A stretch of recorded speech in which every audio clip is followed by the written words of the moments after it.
9 meses de este experimento político a cielo abierto que es la Argentina de Javier Milei, el primer presidente liberal, libertario en la historia de la Argentina y posiblemente en la historia de muchas democracias en el mundo.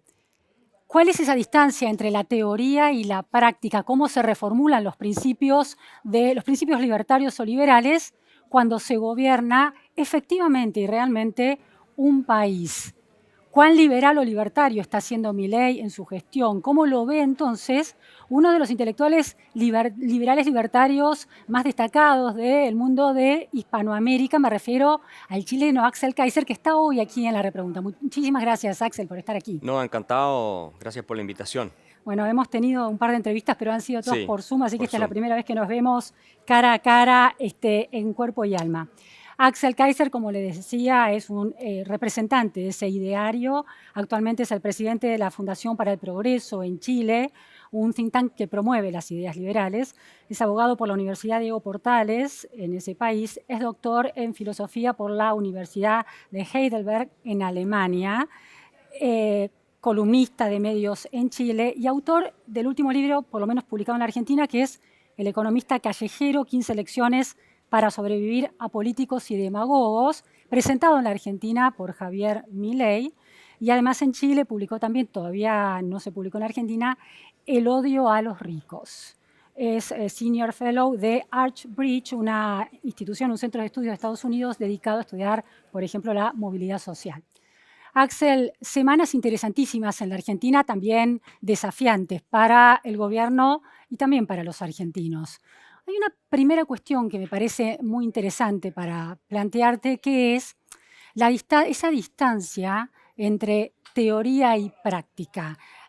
Viendo esta experiencia de Javier Milei 9 meses después, desde el ideario libertario o liberal libertario que vos defendés y sostenés y representás, ¿cuál sería tu análisis? Mira, lo que tú ves en Argentina es un país que, a diferencia de casi todo el resto de América Latina, tal vez con excepciones parciales en Uruguay, Paraguay, pero es que acá cada día las cosas van mejorando. No es fácil, es un camino duro, pero nuestros otros países, ni hablar de Brasil, Colombia, bueno, olvidémonos de Venezuela, por supuesto, México, Chile, todos los días las cosas están empeorando. Ujú. El único país que está progresando realmente en América Latina y está haciendo una diferencia relevante es Argentina. ¿Y por qué? Porque precisamente ese ideario, esas ideas que son de la libertad, que consiste en que el Estado salga de la esfera de acción de los individuos, que la deje de sofocar, que salga del bolsillo de las personas para que podamos tomar nuestras decisiones y perseguir nuestros fines con lo que es nuestro, de acuerdo a nuestro criterio y no al criterio del político. Bueno, ese ideario, si bien no se ha cumplido obviamente en su totalidad y está lejos de eso, sí se está avanzando en este país. Mientras nosotros en Chile, en Colombia, en México, en Brasil, en todos esos países estamos yendo en el sentido completamente contrario. Y yo creo que si a Javier Milei le va bien, y espero que le vaya bien, creo que le va a ir bien, en el mediano y largo plazo vas a tener una tremenda migración hacia Argentina, incluso de capital humano, de Ujú. gente que no va a venir a profitar del sistema social argentino que le paga las cosas gratis incluso a los extranjeros. Hasta hace poco era así. Sí, sí. Sino que va a venir a buscar oportunidades porque nuestros países ya no están habiendo. Es decir, todo depende del punto de partida Mm, del análisis. En la medida en que Argentina había retrocedido tanto en esa concepción, lo que vos ves es un camino de avance. Pero sí. comparativamente con Chile, que se había instalado muy cómodamente en esa concepción, lo que ves es un retroceso. Sí, y además que hay un tema, por cierto, nosotros en Chile tenemos una inflación mucho más controlada, Argentina Claro. está saliendo del borde de una hiper y ha bajado notablemente la inflación, pero ese último cuerpo inflacionario que va quedando es el más difícil de extirpar, Ujú. entonces ahí va a haber que tener más paciencia. Creo que el gobierno tiene un plan para eso, además han sumado a muy buena gente como José Luis Daza, que es chileno, a trabajar en estas materias y que es un macroeconomista muy bueno. Pero lo que pasa con Chile es que, y otros países de la región, no solo Chile, o Sí, sea, sí. Brasil, México, que está en una derivada autoritaria ahora terrible, es que Lo decís por la reforma por la judicial. reforma al Poder Judicial, que en realidad está apuntando a que López Obrador consolide una dictadura, porque eso es lo que está buscando, ¿no? Y Brasil está teniendo una derivada autoritaria muy peligrosa también, y eso va a tener un impacto en los mercados, Lo decís por el tema de X, Elon por el Musk tema de que y, Moraes y Moraes. y Lula, pero sobre todo Moraes, se ha convertido en el dueño del país. El tipo puede hacer lo que quiera. O sea, ha demostrado que puede perseguir opositores, puede cerrar cuentas de parlamentarios de oposición si él quiere, puede amenazar con encarcelar a individuos que trabajan para una empresa extranjera, puede además cortar el financiamiento de una empresa no relacionada porque es del mismo dueño, o sea, puede hacer lo que quiere. Y eso es muy peligroso y va a tener un impacto, lo dijo Bill Ackman, que es uno de los grandes inversionistas en Wall Street en Estados Unidos. Esto tiene que tener un impacto en la economía brasilera, en los activos, etc. Entonces, ¿qué pasa? Que el ánimo de un país también es decisivo para proyectar lo que va a ocurrir. Tú vas a todos estos países, incluyendo el mío, y el ánimo es espantoso, es pésimo.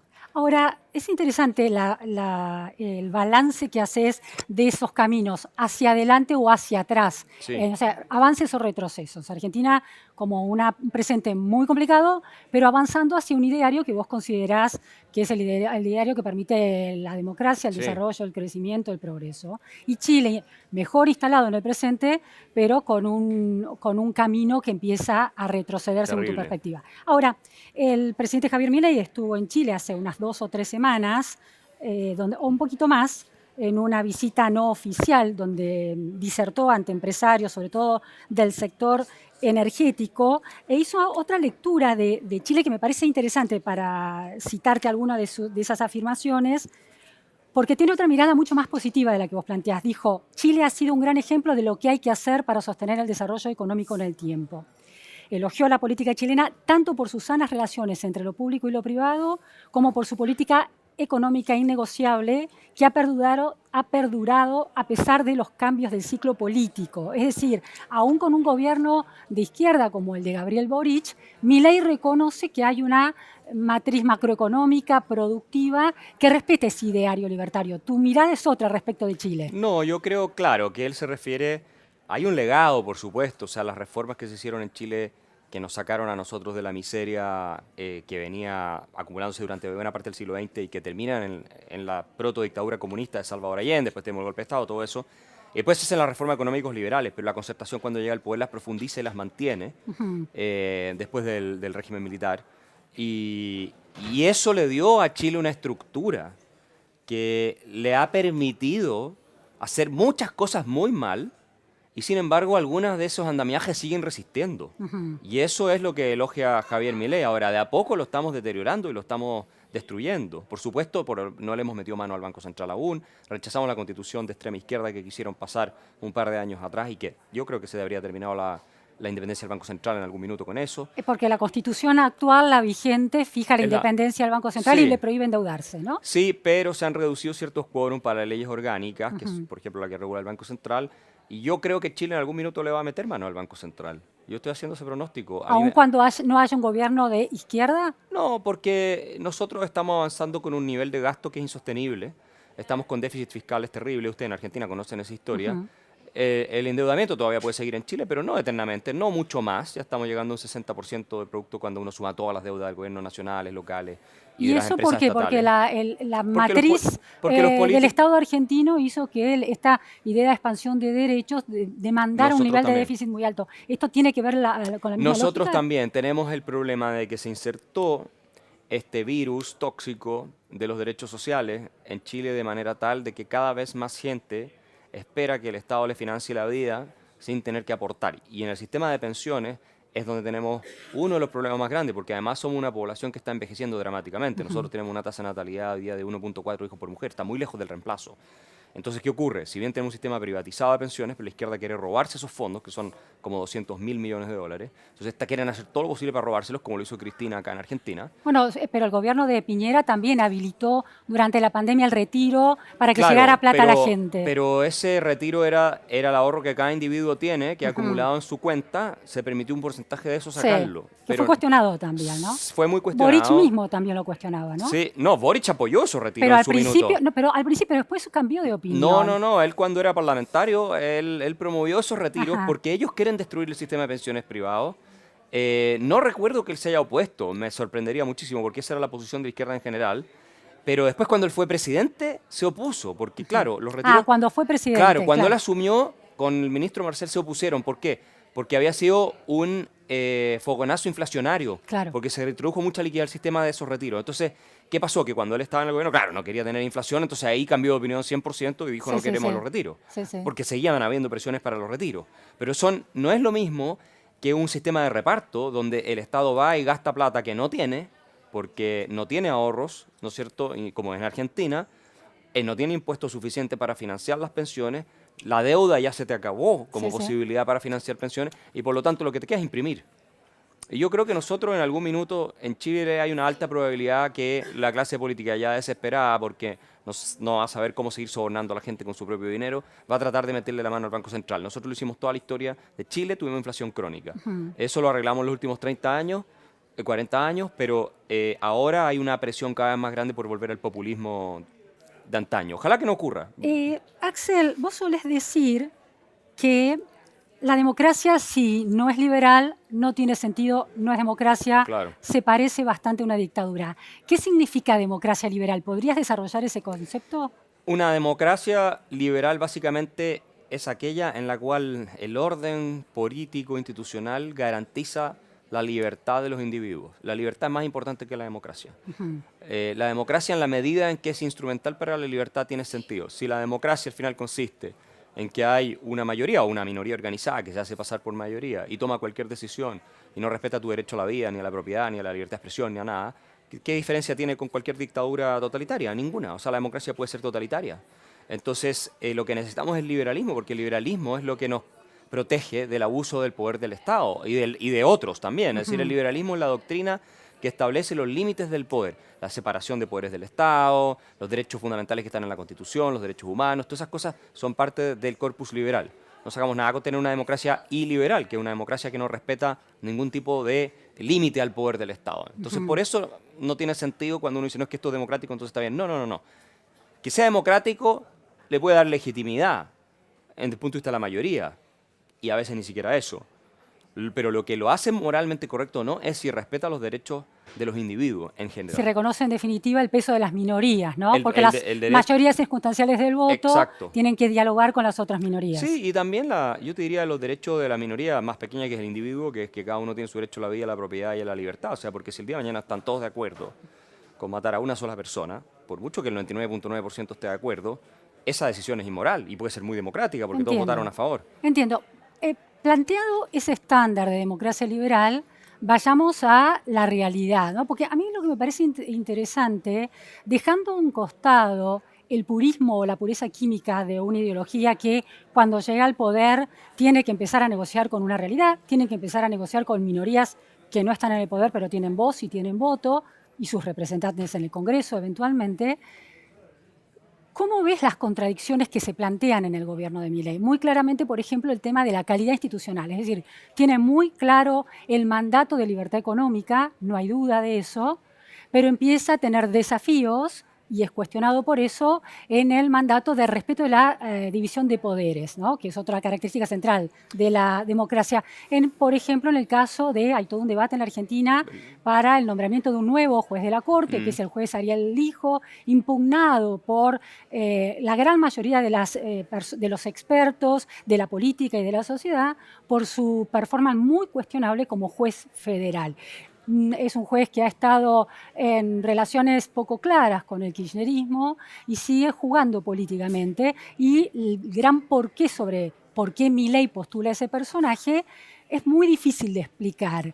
¿Qué le pasa a una ideología tan estructurada, teóricamente, cuando llega al poder? ¿Qué tendrías que decir? Mira, yo sobre diría eso? que el liberalismo más que una ideología es una filosofía, es una cosmovisión que identifica en la realidad la fuente de información para tomar decisiones correctas. Lo que pasa con las ideologías como el marxismo, el nacionalsocialismo, es que son a pesar de la realidad, no se extraen a partir de la observación de la realidad, no reconocen los límites que la realidad impone, y por eso es tan fácil hacer populismo ideológico, digamos, fascista o socialista y prometerle a todo el mundo cosas gratis, porque son ideologías que niegan la existencia de la realidad. El liberalismo es una filosofía que parte de la observación de la realidad. Creo que ese es un punto importante de Es decir, hacer. que estás diciendo que Milei es pragmático porque es liberal. Yo creo que Milei tiene una parte, digámoslo así, valórica, obviamente como todos, que es defender la libertad de los individuos, la dignidad de los individuos, que es inescindible de la libertad, Ujú. pero por otro lado es pragmático en el sentido que ve lo que funciona y lo que no funciona. O sea, Ahora, ese pragmatismo puede llegar a violentar los valores libertarios en el sentido que está minando la posibilidad de una división de poderes bien es clara. que eso yo no entiendo en el caso de este juez, que yo algo he seguido la discusión, si es que está entre las prerrogativas del presidente de la República Argentina, porque así lo establece. Nominarlo para que el Claro, Congreso lo si apruebe. es que lo establece la Constitución y después el Congreso tiene que aprobarlo y Sí, todo lo así demás. es. Entonces se están respetando absolutamente los poderes. La pregunta es si es que Es una si es que es pregunta- el candidato idóneo o no, pero eso ya es una pregunta de una Es una discusión más. pregunta valórica en la medida en que Milei ha planteado un rechazo de la casta y el hijo es un representante claro de la casta judicial en negociaciones poco Sí. claras con la casta política del kirchnerismo, por ejemplo. Yo no lo circunscribiría eso en el marco de la filosofía liberal, porque, claro, una vez que uno está en el poder, hay realidades que son propias de la contingencia política y nacional que te obligan a lo que Max Weber llamaba ejercer la ética de la responsabilidad y no la ética de la convicción. En la Argentina tenemos un teorema, que es el teorema de Baglini, un dirigente radical del año 86, que dijo, cuanto más lejos del poder se está, más radicales son las ideas, cuanto más cerca o cuando se está en el poder, las ideas se vuelven como más normales y aceptables. Claro. Un poco, dirías que el proceso de estar en el poder transforma esa filosofía liberal libertaria de Y Milei. yo creo que el poder político, ¿no es cierto?, te impone restricciones de realidad que los textos de la teoría no tienen, pero los textos teóricos son muy relevantes porque te dan un norte hacia el cual tú puedes avanzar. Ahora, nunca, ni yo, ni Milei, ni nadie cree que vamos a tener el país que quisiéramos uno a uno, pero sí podemos acercarnos a ese ideal. Entonces, entendiendo las restricciones, las dificultades, los problemas con los que tú te encuentras, lo importante es que se llegue a avanzar en esa dirección. Y acá claramente se está avanzando en esa dirección, y yo diría de manera sustancial, de hecho mucho más que en los últimos 30 años, y yo diría que tal vez más que en la historia argentina, desde que, ¿no es cierto?, desde que Perón llegó al gobierno hasta ahora, este es el gobierno más transformador que ha habido en la historia argentina, no solamente por lo que está haciendo institucionalmente, sino también por la filosofía y la transformación cultural que está llevando a cabo, especialmente con la juventud. Yo creo que no se había visto un fenómeno así, por lo que yo sé de la historia argentina, digamos, desde Perón, que logra hacer toda una transformación cultural con toda la gente asociada a él. Entonces, pero ahora es en el sentido de una filosofía que va a permitir que el país salga adelante. La otra lo terminó arruinando, así lo veo yo al menos. Entonces, sí, este tipo de discusiones yo creo que no están dentro del marco de la teoría liberal, sino que están dentro del marco más del análisis de ciencia política. ¿Qué es lo que es posible hacer? ¿Cómo se negocia? ¿Cuáles son las cartas que tú juegas para, en el contexto de esta realidad limitada, avanzar tu causa? Ahora, Axel, para un político como Milei, que avanzó electoralmente el año pasado con un discurso muy audaz de motosierra en muchos sentidos del Estado argentino, cualquier límite que le impone el pragmatismo y la realidad no empieza a erosionar ese capital simbólico de cambio, porque los ejemplos se multiplican. Por ejemplo, otra gran discusión que hay en Argentina es el régimen de exención impositiva y el régimen especial industrial que hay en Tierra del Fuego, ¿no? Sí. Un régimen que le implica al Estado dejar de ganar 0,44% del PBI. ¿no? Y sin embargo, Milei no toca ese régimen, que es un régimen que protege a un sector a expensas de encarecimiento de productos para todos los argentinos. Ahora, eso sucede de un lado. Y por otro lado, esta discusión jubilatoria, previsional, que se dio la semana pasada en la Argentina, que se viene dando, Milei se niega a cualquier aumento para los jubilados, un sector muy castigado, y sin embargo ese gasto previsional serían muy pocos puntos del PBI. Entonces, las jubilaciones son 0,44 y el régimen de Tierra del Fuego es 0,30, varían según los cálculos. Entonces, ¿por qué un régimen que impacta menos en el PBI, en las cuentas que son tan importantes para Milei, como el jubilatorio, ese aumento que se le quiere dar, no es privilegiado y sí el régimen del Tierra del Fuego? ¿Esa decisión política no orada a su promesa liberal libertaria? A ver, yo no estoy al tanto de los detalles numéricos, pero lo que yo había leído sobre la reforma previsional es que imponía una carga fiscal relevante que el gobierno no está, que los argentinos, porque acá hay que decir una cosa, no es que lo asume Milei, no es que lo asuman los ministros de Milei o Caput, no es que lo asuman los gobernantes. ni los políticos. Los políticos no van a pagar esto, lo pagan los argentinos de su bolsillo. Y eso lo pagan o de impuestos, que ya no le puede seguir subiendo a la gente, o de inflación, que es lo que están tratando de eliminar, porque deuda no tienen acceso. Entonces, lo que está haciendo Milei es cuidar, al no abrir las puertas a esta posible vorágine, ¿cierto?, de hacer más gasto público para las pensiones, o gasto estatal para las pensiones, le está cuidando el bolsillo a los argentinos. Esa visión del mundo, Milei fue muy efectivo para comunicarla, y los argentinos, buena parte de los argentinos y de la opinión pública actualmente, aún en medio de una caída importante del salario real, siguen abrazando ese ideario y siguen apoyando al gobierno. Está claro que hay una racionalidad en ese argumento. Pero es que yo te diría que no es un ideario y una visión, simplemente es como la realidad funciona. O pero sea, la realidad vos también tenés que dice dos pagar. cosas, Axel, que esa es la pregunta sobre Sí. el pragmatismo y la realidad. Dice que los jubilados, ese aumento que se le quiere dar a los jubilados, representa en términos del PBI el 0,44 del PBI. Y el régimen de No. Tierra del Fuego representa el No es 0... poco. No, no es poco, no es poco. Es bastante, de hecho. Bueno, pero te digo... Porque eso como déficit del gobierno debe ser, Bueno, debe ser mucho más. sigo, pero termino la idea. Pero el régimen de Tierra del Fuego representa el 0,22% del PBI y no se lo toca bajo ningún Yo concepto. no sé si ellos tienen, fíjate, este tema yo no lo he hablado obviamente con ellos, pero me imagino que ese es un régimen que tienen pensado más adelante, tal vez si es que no es beneficioso para Argentina, reformarlo. Porque si va en contra de los principios de libertad individual, de dignidad de las personas y de florecimiento de la sociedad argentina, Claro. porque el problema de este país es que lo que en inglés se llama una rent-seeking society, una sociedad buscadora de renta donde todo el mundo trata de vivir metiéndole la mano al bolsillo a todos los demás. Entonces, por eso este país está arruinado. Y lo que está tratando de cambiar el gobierno de Milei es precisamente eso. Entonces, si ese es un tema, y que es famoso por lo ineficiente que es, El régimen de el Tierra del régimen Fuego. de Tierra del Fuego, yo estoy seguro que en algún minuto lo van a revisar, pero seguro, no tengo absolutamente ninguna duda. Tendría que haber una razón política extraordinariamente poderosa, que puede que la haya y yo la ignoro porque yo no No, es estoy en el que esa es la gobierno. gran pregunta. ¿Por qué pasa esto? No está claro. Yo no tengo el conocimiento para poder contestar si hay una razón política gigantesca, no sé, de tal nivel de peso que justificaría mantenerlo. Pero yo espero que este país se abra también a la economía internacional, a los libre comercio. Nosotros, una cosa que sí podemos decir en Chile, ¿por qué aguanta nuestro país? Porque somos uno de los países con más tratado de libre comercio del planeta. Argentina es uno de los con menos. Entonces, toda esta cosa del Mercosur, el proteccionismo, ustedes van a Chile y el mismo refrigerador que acá te cuesta, no sé, $4.000, allá te cuesta $800.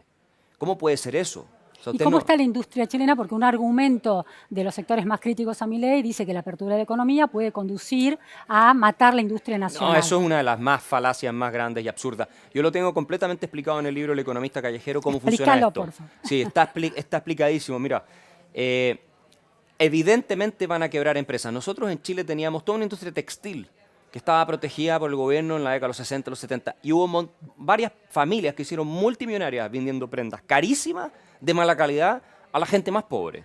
¿Qué se hizo después? Se abrió a la competencia internacional y la gente tuvo acceso a prendas de mejor calidad, importadas de India, de China, de distintas partes, y mucho más baratas. Entonces, ¿qué ocurre?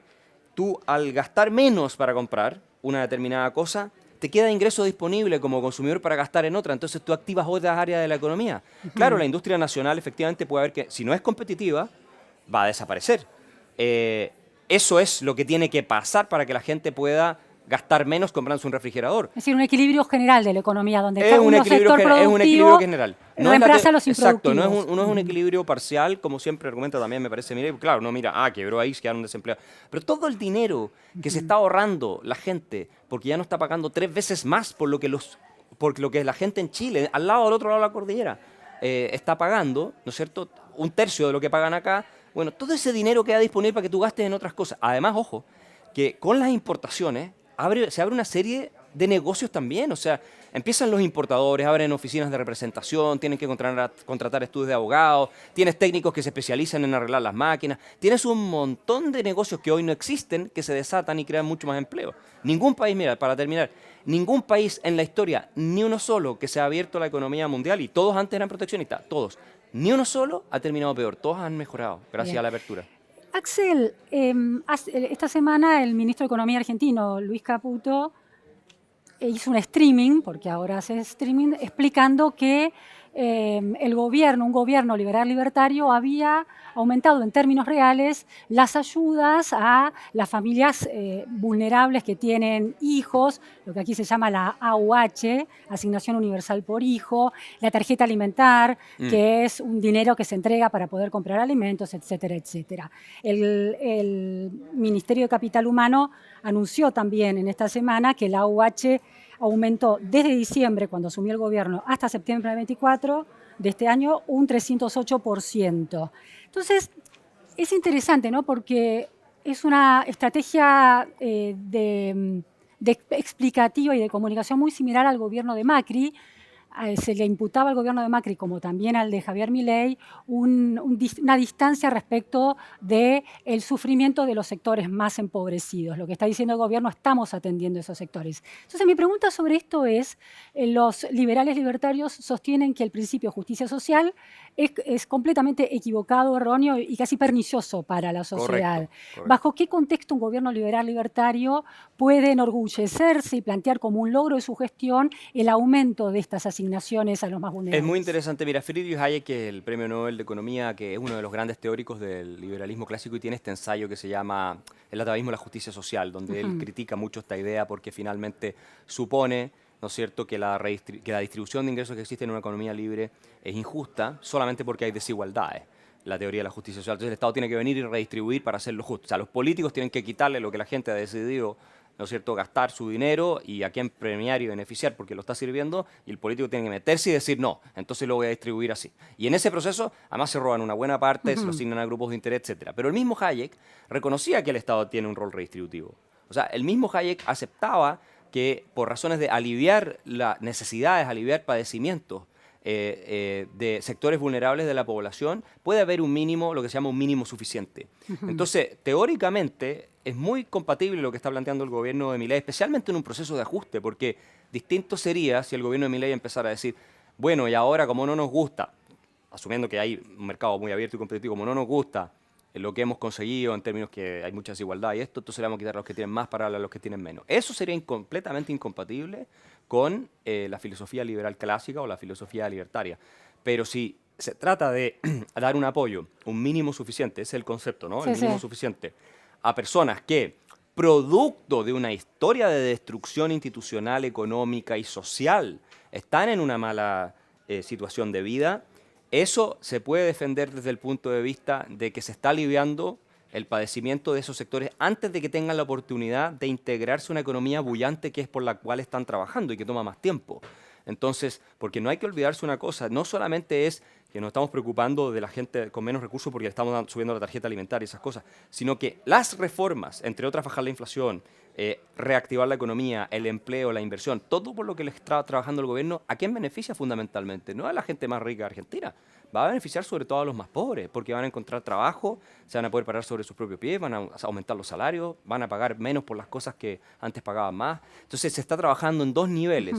Digamos que esto es una especie como de medicina, es el calmante que te dan cuando tú estás con mucho dolor, mientras te están reparando el resto del cuerpo.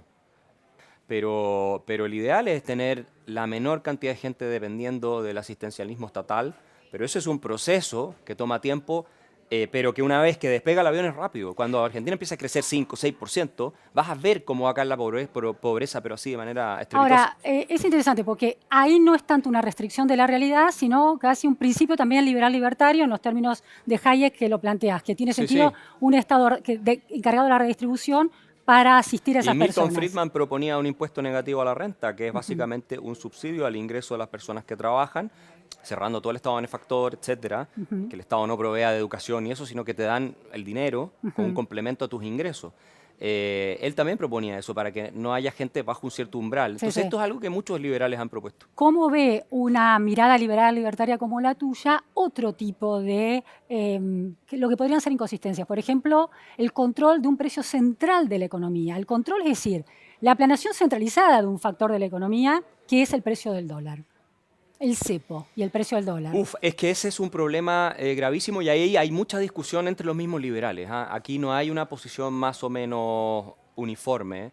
El tema monetario, el tema moneda, probablemente donde los liberales más pelean. O sea, es impresionante entre los que son partidarios de la banca central, el sistema de patronor, la reserva fraccional, la banca libre. Hay un montón de teorías que están en competencia.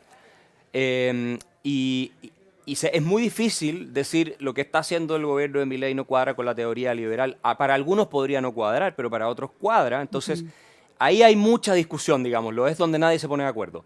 ¿Para cuál cuadraría? ¿Para qué autores, qué línea de autores cuadraría? ¿El cepo y el control de un precio como el Lo que dólar pasa es que el cepo, dentro de la teoría liberal? Lo que pasa, no, el cepo no, es que no cuadran en el sentido de que si tú lo vas a introducir, o sea, ningún liberal estaría de acuerdo con la introducción del cepo. Por eso el gobierno de Milei está trabajando para sacarlo.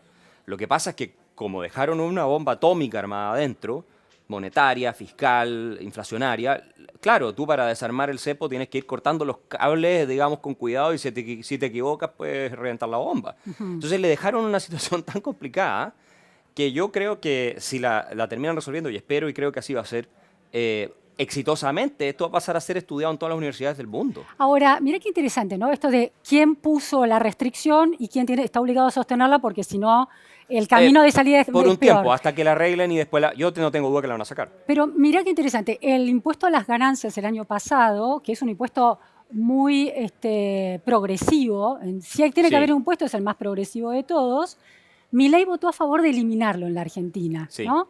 Pero gran parte de los radicales se opusieron a esa, y el kirchnerismo y Milei votaron a favor de eliminarlo. Pero cuando se hizo cargo del poder, avanzó con la reposición del impuesto a las ganancias, cuando había prometido que se cortaba un brazo antes de subir un impuesto, y más todavía si lo tenía que crear. ¿Eso cómo se explica? Claro, pero es que ese fue un instrumento ¿Cómo lo mirás vos? Digo, porque vos sos un liberal libertario. Yo lo veo como un instrumento de negociación que fue necesario para aprobación de otras reformas que avanzan la libertad, la ley base, otras cosas más.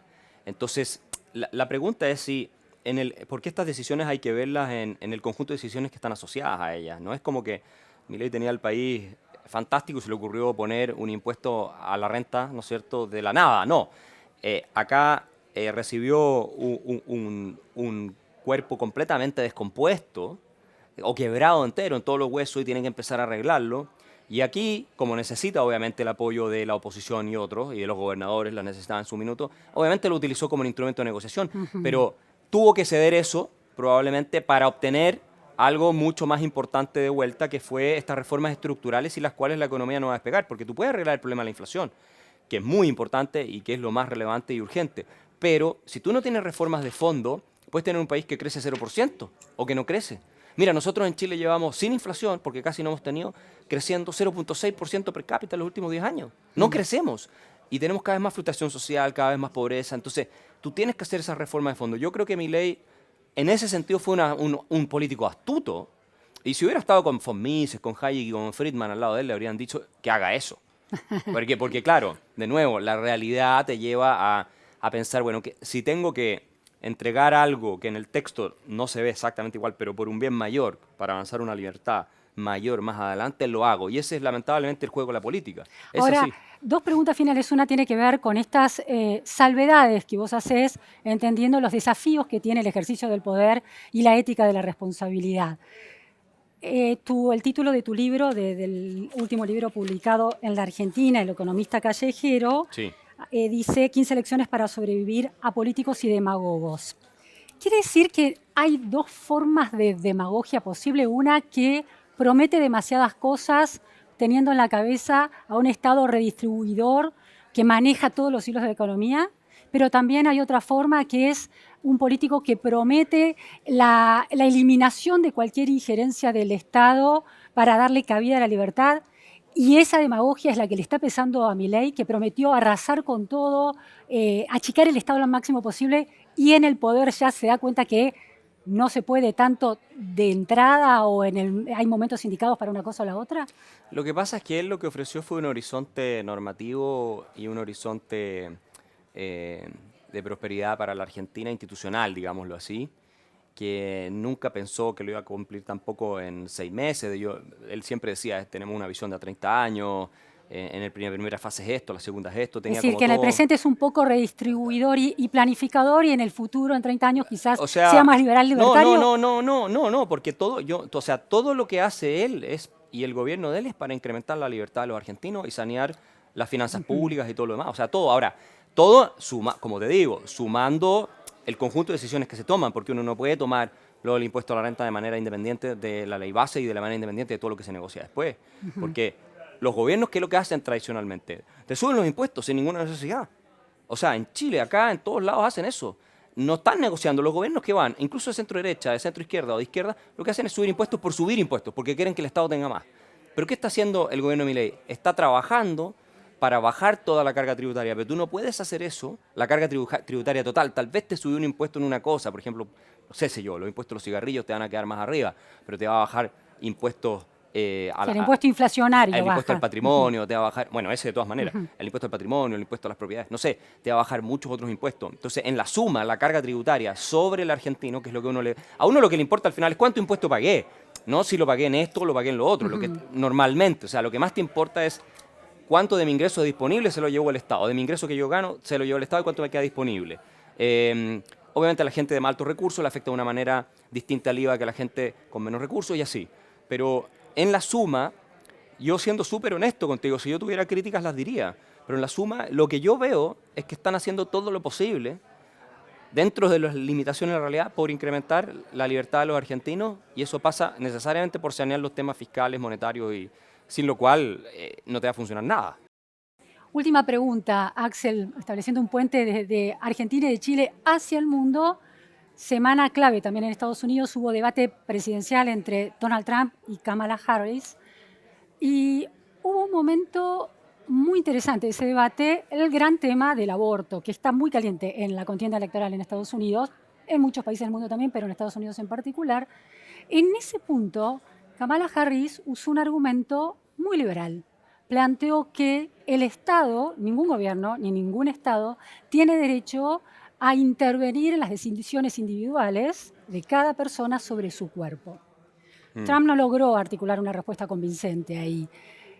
Entonces, pero sabemos que Trump y su vicepresidente y Trump de manera un poco contradictoria por momentos se oponen a la legalización del aborto, le han dado el derecho a los estados para votar y es cada vez más restrictiva ese derecho en Estados Unidos. Entonces, aquí la cuestión es, se ha convertido en una constante que los gobiernos que se autodenominan de derecha o los gobiernos que se autodenominan liberales libertarios, un ideario como el de la libertad avance de Javier Milei, sean liberales y libertarios en la enunciación de los principios económicos y macroeconómicos, pero muy conservadores y restrictivos en la enunciación de principios sociales como el derecho a decidir sobre el propio cuerpo por parte de las mujeres. Lo que ocurre en Estados Unidos es que el ordenamiento jurídico constitucional norteamericano no avala la teoría de que el aborto es un asunto del gobierno federal y que tiene que ser regulado a nivel federal. Ese fue el argumento de Trump en el debate. Y eso es lo que dijo la Corte Suprema de Estados Unidos hace el poco. fallo Doe. El fallo Roe versus Wade del año 73 fue una vergüenza completamente antijurídica e inconstitucional. Hay mucho debate sobre eso. El fallo Doe le da el poder a los estados. Siendo yo que no, digo, no soy una persona ultra antiaborto ni mucho menos, pero me interesan las normas y si los padres fundadores de Estados Unidos y en la Constitución no se establece que hay competencias del gobierno federal para regular eso, entonces le corresponde a los estados regularlo. Ahora, esa es una primera dimensión de la discusión. ¿Quién regula esto? ¿Le corresponde al gobierno federal o le corresponde a los estados? La Constitución en Estados Unidos es clarísima porque no hace mención al aborto y es clarísima en que lo que no se le otorga explícitamente al gobierno federal es tema de Estado. Eso es lo primero, una república federal. Bien, eso en términos Entonces, de ordenamiento de la nación sí, como... Kamala Harris está equivocada y yo creo que ahí la Corte Suprema tiene razón en el último fallo que acaba de emitir y que probablemente Trump está equivocada en atribuirle ese al gobierno poder federal. Pero sí. sacando esa cuestión, Ahora, esa división de poderes entre lo federal y lo estadual. El tema filosófico detrás es que el asunto del aborto, como dice una amiga mía, Deirdre McCloskey, que es profesora en Estados Unidos, es como que todas las partes tienen razón, porque de verdad no hay una manera de llegar a una respuesta completamente definitiva y satisfactoria para todos. Tú juntas médicos de acá, te dicen una cosa, médicos de allá te dicen otra cosa, filósofos te dicen una cosa, teólogos te dicen otra cosa. Entonces, está claro. Entonces, En lo que podríamos concordar es que el aborto no es deseable, no es algo que debiéramos celebrar, no es algo que debiéramos promover, porque obviamente yo lo considero una tragedia. Y creo que estar, digamos, celebrando y promoviendo que la gente ojalá tenga abortos me parece... Pero eso no es el No, espíritu de por las supuesto, leyes, no es el espíritu, pero Sí. digo, para ponerlo en Sí. términos claros, creo que es un acto indeseable, creo que es una tragedia, creo Sí. que es un acto malo. Ahora, la pregunta es, ¿qué se hace cuando eso ocurre? ¿Cierto? Y ahí, por ejemplo, Alemania tiene una solución que es intermedia. Alemania, de alguna manera, no legaliza, no promueve, no legaliza el aborto, incluso lo intenta desincentivar, pero tampoco lo penaliza. ¿No? Sí, Ahora, vos, alguna vez hablamos de esto y me hablaste del concepto de prudencia por parte del Estado. sí, la prudencia tiene que ver también con el hecho de... porque aquí la cuestión es, no sé, una mujer que aborta y un médico que le ayuda, ¿no es cierto?, dentro de las primeras, digamos, 3 semanas, aunque ahora se toman pastillas en realidad, pero Exactamente, 3 en los semanas, niveles, un mes, 2 meses. sí. La pregunta es si se aplica el Código Penal y tú terminas por meter a la cárcel a gente que hace eso. Y ahí es donde los principios de razonabilidad empiezan a tener un rol importante. ¿Es razonable hacer una cosa así o no? ¿O no estás cayendo en un mal mayor a partir de sancionar, castigar? Que esa es mi visión personal del asunto. Ahora, yo entiendo a la gente que dice, no, es que la vida es de la concepción, pero claro, si tú tienes una posición de ese tipo, entonces podrías hacerla compatible con el liberalismo en la medida en que el derecho a la vida también es sagrado. No porque esté dentro, sea parte de ti, digamos, esté dentro tuyo, así como un lactante también depende de ti para subsistir, no por eso lo va a poder matar. Entonces yo entiendo esa lógica. También entiendo la lógica de cómo no es posible definir categóricamente cuándo hay un titular de derechos, más allá de toda duda razonable, porque nadie discute que nosotros sí tenemos derechos, ahí no hay discusión. Entonces, parece ser poco prudente aplicar la coacción del Estado dentro de cierto periodo de tiempo, porque tampoco hasta los 8 meses, que hay gente de izquierda que lo promueve en Estados Unidos. Entonces, los gobiernos que están ahora en el poder, como el de Milei, que adhieren al liderazgo libertario, no están siendo muy prudentes en ese tema, No, en el modo en que piensan al Estado y en el rol que tiene el Estado en ese tema. Es que habría que ver, porque tú puedes decir que el aborto no es legal, puedes decir que el aborto es desincentivado, que no es financiado con recursos públicos, que no es deseable, y al mismo tiempo, dentro de cierto periodo, no criminalizarlo. O sea, tú puedes estar dentro de contra el aborto y no... El presidente ha planteado, cuando ha hablado de ese tema, habla de un asesinato agravado por el vínculo. Sí, es que por eso, depende de... Él tiene la convicción, que como digo, esto es discutible, él tiene la convicción de que entonces la vida parte desde la concepción, y no lo he discutido nunca con él, pero que da lo mismo la etapa de desarrollo en que se encuentre, esto vendría siendo un asesinato. Yo tengo una visión, yo entendiendo la lógica que es impecable, porque la lógica de esa visión es impecable, y también es compatible con el principio libertario de no agresión frente a un tercero, si es que tú crees que hay un tercero.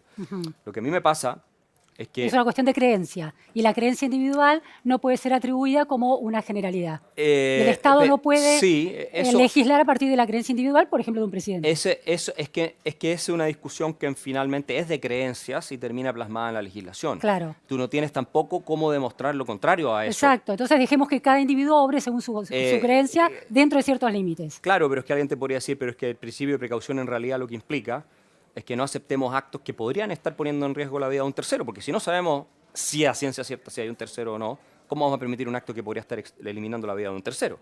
Porque para algunos no hay un tercero. Claro, para algunos no lo hay, pero para otros sí. Entonces, por eso digo, la discusión es súper compleja. Yo no reduciría el tema del liberalismo a este tema porque, en general, si tú lees a Mises, Hayek, esa gente nunca escribió sobre esto. Friedman tampoco. Esto no fue nada que los preocupara a ellos.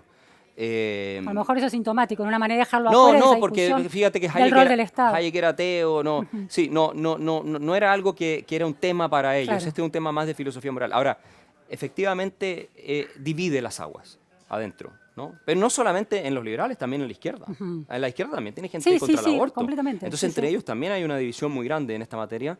Y bueno, nunca vamos a tener una respuesta definitiva. Yo tengo la mía, pero respeto las otras. Yo también. Muchísimas gracias, Axel. Realmente interesante conversar contigo. No, muchas gracias a ti. Esto fue todo en la repregunta. Muchas gracias.